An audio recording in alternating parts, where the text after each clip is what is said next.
merayakan ulang tahun yang pertama Bensu Bakso dengan sederhana, tapi kami konsepnya memang lebih pada penjual bakso, karena sebelum adanya kami ada juga penjual-penjual bakso yang lainnya gitu.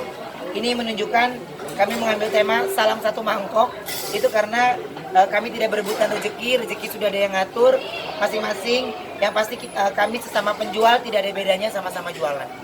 Mengundang ada akan nantinya ada kerjasama dengan penjual-penjual bakso kecil lainnya gitu kok. Ya kalau kemungkinan kolaborasi sekarang ini aja, kalau kita lihat tas-tas atau brand-brand yang lain, kolaborasi pasti ada. Jadi karena agendanya untuk sampai tutup tahun ini saya sudah terencana, entah tahun 2020 apa yang mau saya lakukan dengan Bensu Bakso. Dari beberapa perusahaan yang saya pegang ini kan ada ayam, bakso, Sunda, itu kan semuanya masing-masing satu tahun itu punya rencana ya. Dan apa yang mau saya lakukan itu saya nanti lihat di akhir tahun ini buat tahun depan. Jadi melengkapi sedikit, Ya. ada kasih tahu ya, bocoran. Ya. Mungkin aja di tahun depan nanti ada Bensu Bakso on the go.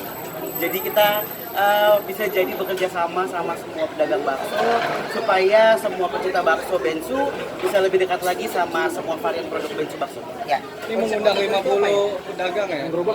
Apa? 50 pedagang bakso. Mengingat tempat di sini tidak terlalu besar, jadi hanya 50 pedagang. Kenapa yang ada di sini? Di sini salah satu yang outlet saya yang tengah, ya, yang paling di tengah. Karena kalau saya pergi keluar kota kemanapun lintasannya waktunya belum bisa. Jadi saya ambil yang ada di sini supaya saya cepat bisa melintas menuju ke live yang berikutnya. Nah ini udah 30 outlet Ya. ya? Kalau bisa dibilang artinya bisnisnya sangat menjanjikan dan omsetnya sangat tinggi gitu. Gini, kalau bakso itu memang beda seperti kita jual nasi ya. Nggak semua orang setiap hari makan bakso soalnya. Nggak semua orang setiap hari beli mie ayam gitu. Tapi kalau nasi, setiap orang pasti makan nasi. Itu perbedaannya. Jadi kalau dibilang sama dengan ayam yang saya jual, enggak. Ya kadang dia sama, kadang enggak. Kadang kalau orang bilang kalau hujan paling enak makan bakso nih, tapi ternyata ada beberapa kali kita hujan malah nggak bagus gitu.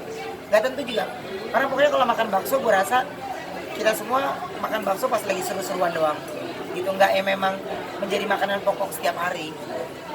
Sejauh ini gimana? Artinya sebagai direktur cukup memikirkan nggak nih untuk strategi pemasarannya gimana supaya tetap bagus pemasaran penjualan? Pasti. Itu makanya tadi aku kasih bocoran sedikit apa itu ada Bensu Bakso on the go, karena bukan hanya aku. Jadi memang di dalam OPP, di dalam grup kita ini cuma ada aku sama Koruben berdua. Jadi kita selalu kadang-kadang lucu berdua ngobrol mikir ini Bensu Bakso apa, kita mau bikin planningnya apa untuk tahun depan gitu. Dan memang kenapa Bensu Bakso ini kita bilang bukan sebuah perayaan tapi lebih ke syukuran, supaya kalau sekarang ini kan banyak netizen yang bilang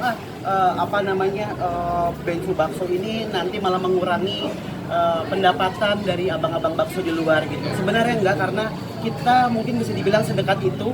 Kita mungkin sering bertemu sama para pedagang bakso lainnya juga, sama bakso dorong, bakso pikul, kita sering ngobrol. Kadang-kadang kita nanya kayak, "Bang, lu baksonya ada varian baru apa?" gitu. Kadang-kadang sering ngobrol sama mereka, bertukar pikiran juga. Berarti akan ada gerobak bakso Bensu mungkin?